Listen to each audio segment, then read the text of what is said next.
नमस्कार. Doctor Mrs Kesari here. Welcome to my channel Poshan मीमांसा.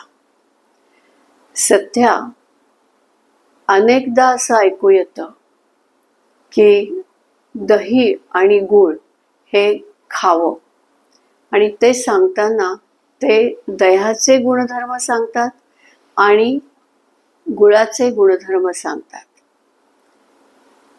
आणि ह्या दोघांच्या गुणधर्मांचं एकत्रीकरण केलं तर आपल्याला जास्त फायदा मिळतो, असं अनेक जणांचं मत आहे.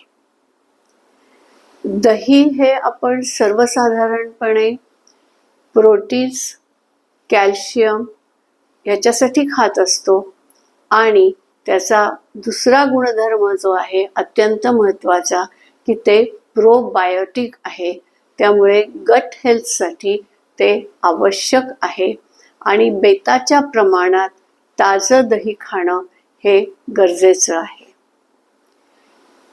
गूळ हा सर्वसाधारणपणे आयर्न, सुक्रोज आणि मॅग्नेशियम या घटकांनी समृद्ध असतो. त्यामुळे त्यांचं म्हणणं असं आहे की हे दोन्ही एकत्र करून खावेत, म्हणजे दोन्हीचेही गुणधर्म आपल्याला मिळतील आणि आपली तब्येत चांगली राहील. पण मी स्वतः त्यामुळे संभ्रमात पडले, कारण काही वर्षांपूर्वी एक केस आमच्याकडे आली होती.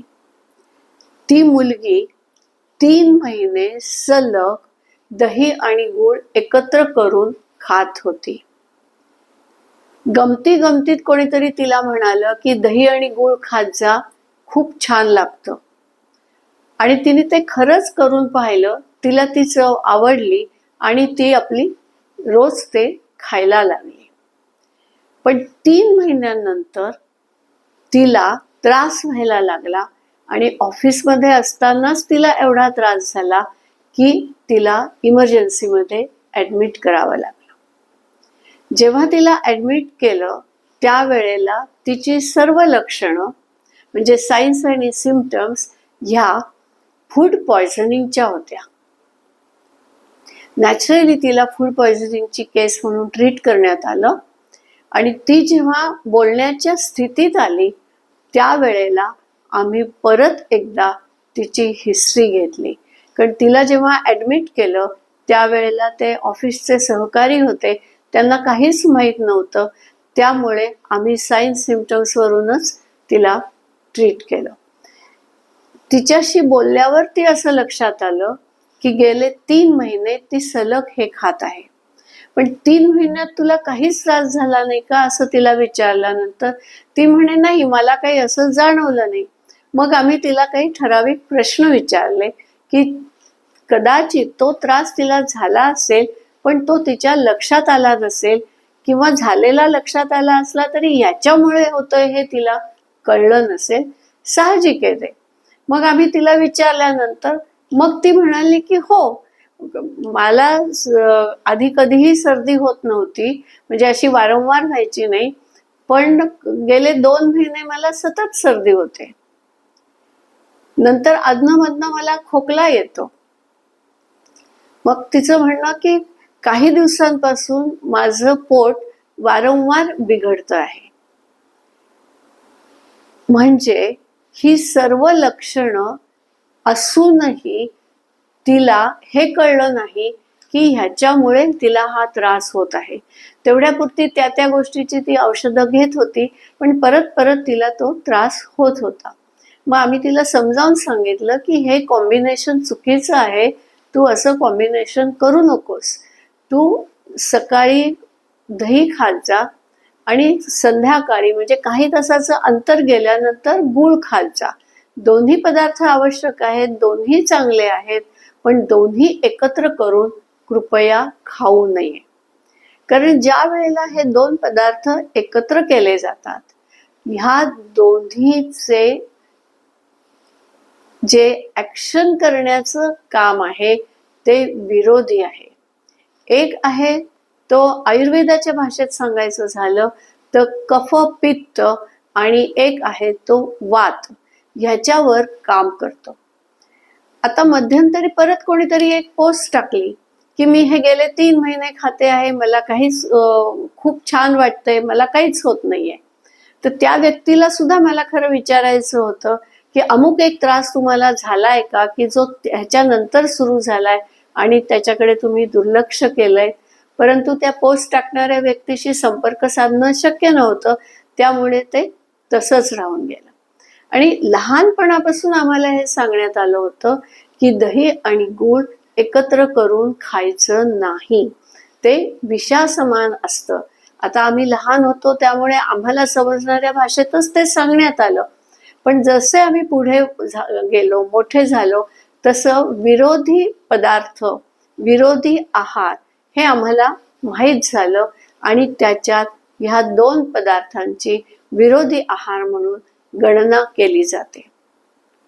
माझा काही आयुर्वेदाचा अभ्यास नाही, म्हणून मी आयुर्वेदाचा अभ्यास असलेले, आयुर्वेदाचे डॉक्टर असलेल्या अशा व्यक्तींशी संपर्क साधला आणि त्यांना याबद्दल माहिती विचारली. वैद्य कुंदाताई देवधर, ज्या आज 82-83 वर्षाच्या आहेत, त्यांना ह्या बाबतीत विचारल्यानंतर त्या म्हणाल्या की हे बरोबर आहे, असं खाणं चुकीचं आहे, हे दोन्ही विरोधी पदार्थ आहेत आणि तुम्हाला जे लहानपणी सांगण्यात आलं होतं तेच बरोबर आहे. दही आणि गूळ एकत्र करून खाऊ नका, तुमच्या प्रकृती स्वास्थ्याला ते हानिकारक आहे. दुसरे, वैद्य राहुल सराफ यांच्याशी चर्चा करण्याचा मला योग आला. त्यांनी पण मला हेच सांगितलं की हे दोन्ही विरोधी पदार्थ आहेत, त्यामुळे ते एकत्र करून खाल्ले तर बहुतेक जणांना त्रास होतो. काही व्यक्ती अशा आहेत की कदाचित त्यांना त्याचा लगेच त्रास होत नसेल, काही दिवसांनी होत असेल, तर काही व्यक्ती अशा आहेत की त्यांना काहीच त्रास होत नसेल, असंही होऊ शकतं.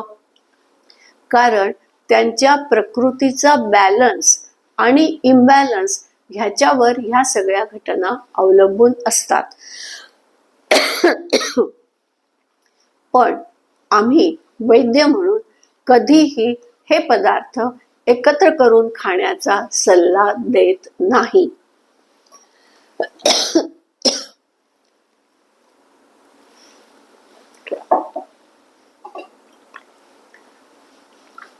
त्यामुळे लहानपणापासून आम्ही जे ऐकत आलो किंवा शिकत आलो त्याच्यावर या दोघांनी शिक्कामोर्तब केलं. वैद्य राहुल सराफ हे सध्या प्रॅक्टिस करत आहेत, म्हणजे हा त्यांचा नेहमीचा अनुभव आहे. त्या अनुभवावरूनच त्यांनी माझ्याशी ही गोष्ट व्यवस्थितरित्या मला समजावून सांगितली. कुंदाताई देवधर आणि वैद्य राहुल सराफ या दोघांचीही मी अत्यंत आभारी आहे. दोघांचेही धन्यवाद.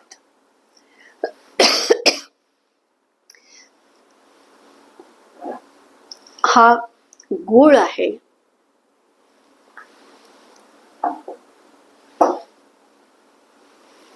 हे दही आहे. तर हे दही म्हणूनच खा. त्याच्यातले प्रोटीन्स, आयर्न आणि प्रोबायोटिक इफेक्ट तुम्हाला व्यवस्थित मिळतील. तर गूळ म्हणजे आयर्न तुम्हाला यातनं मिळेल आणि सुक्रोज म्हणजे एक प्रकारची साखर तुम्हाला मिळेल. तेव्हा हे स्वतंत्रपणे खा, दोन्हीही एकत्र करू नका. कधीतरी गंमत म्हणून, चव आवडली म्हणून एखाद दिवशी खाणं ही गोष्ट वेगळी. पण जर सातत्याने हे 2 पदार्थ जे विरोधी आहेत ते एकत्र करून खाल्ले तर गॅस्ट्रो इंटेस्टायनल ट्रॅक्ट, स्किन आणि नेझल सायनसेस ह्यांच्यावरती दुष्परिणाम होतो आणि त्यामुळे ते आजार ओढवतात. GITचे प्रॉब्लेम म्हणजे ब्लोटिंग होतं, नॉशिया होतं आणि त्यामुळे सतत अस्वस्थता येते, तरी हे पदार्थ एकत्र करून खाऊ नयेत. ॲलोपॅथीचा माझा अभ्यास आहे. ॲलोपॅथीमध्ये क्लिनिकल न्यूट्रिशन या विषयाचा अभ्यास करताना असं नमूद करण्यात आलेलं आहे की दही आणि गूळ एकत्र खाऊ नये. दह्यामध्ये एक केमिकल आहे की जे आयर्नचं ॲब्झॉर्प्शन होऊ देत नाही आणि त्यामुळे गुळातलं आयर्न हे तिथंच राहतं, ॲब्झॉर्ब होत नाही आणि त्यामुळे GITचा प्रॉब्लेम व्हायला सुरुवात होते. तेव्हा तुम्हाला ॲलोपॅथीवर विश्वास असू दे किंवा आयुर्वेदावर विश्वास असू दे, दोन्ही दृष्टिकोनातून दही आणि गूळ शक्यतो एकत्र करून रोजच्या रोज सेवन करू नये आणि आपल्या प्रकृतीला स्वतःला त्रास करून घेऊ नये. गुळाबरोबर इतरही काही पदार्थ असे आहेत की जे विरोधी आहेत. दह्याच्या आणि त्या पदार्थाच्या दृष्टिकोनातून ते दोन विरोधी आहेत. त्यामुळे असेही पदार्थ आपण खाऊ नयेत. हल्ली जेव्हा जेव्हा चिकन तयार केलं जातं किंवा इतर काही मांसाहारी पदार्थ तयार केले जातात, त्यावेळेला त्यात दह्याचा वापर केला जातो. पण हा वापर करणं चुकीचं आहे. तसे पदार्थ खाल्ल्याने सुद्धा GITचे प्रॉब्लेम होऊ शकतात. आपण मांसाहार बेसिकली प्रोटीन्स आणि आयर्नसाठी करतो, पण त्याच्याबरोबर जर दही असेल तर त्याचा विरोधी परिणाम होऊन GIT ट्रबल होऊ शकतं. फिश आणि दही कधीही एकत्र खाऊ नये. त्याच्याने पण असाच त्रास होतो. तेव्हा शक्यतो असं कॉम्बिनेशन करणं टाळलेलं केव्हाही बरं. तिसरा एक गट आहे फळांचा. हल्ली प्रत्येक जण दह्यामध्ये फळं घालून त्याची कोशिंबीर किंवा सॅलड असं करून खात असतात. अननस, सफरचंद, केळं, स्ट्रॉबेरी, इतर बेरीज असं वेगळं वेगळं ते त्या दह्यामध्ये घालतात. त्याच्यात साखर घालतात आणि तो पदार्थ खातात. हेही आयुर्वेदाच्या दृष्टीने आणि ॲलोपॅथीच्या दृष्टीने देखील चुकीचं आहे. त्याच्याने GIT प्रॉब्लेम्स, स्किन प्रॉब्लेम्स होऊ शकतात. तेव्हा असं कॉम्बिनेशन करणं टाळलेलं केव्हाही बरं. दह्यामध्ये शक्यतो मीठ घालू नये. त्याचं स्वतःचं मीठ असतं, तेवढं ते पुरेसं असतं. त्याच्यात खरं म्हणजे साखर घालायची पण गरज नसते, कारण त्याची स्वतःची एक चव असते. त्यामुळे शक्यतो दही हे नुसतं दही म्हणून खाल्लेलं केव्हाही चांगलं. अगदीच तुम्हाला काही घालायचं असेल तर खडी साखर म्हणजे ॲक्च्युअल खडे असलेली साखर, ज्याला आपण क्रूड साखर म्हणतो, ती किंचितशी घालून खायला हरकत नाही. पण रिफाईंड शुगर शक्यतो घालू नये. केव्हाही विरोधी पदार्थ खाल्ल्याने सर्वात आधी GIT ट्रॅक्टचा प्रॉब्लेम होतो आणि त्याच्यानंतर इतर टिश्यूजचे किंवा इतर ऑर्गन्सचे प्रॉब्लेम सुरू होतात. तेव्हा दह्याबरोबर निषिद्ध असलेले पदार्थ खाण्याचं निश्चित टाळावं. येथेच थांबते. आपल्या आरोग्याची काळजी घ्या. योग्य कॉम्बिनेशनचे पदार्थ खा आणि आपली प्रकृती स्वस्थ ठेवा. आवडलं असल्यास लाईक करा, शेअर करा. नवीन असाल तर सबस्क्राईब करा. बेल आयकॉनवर क्लिक करायला विसरू नका. धन्यवाद.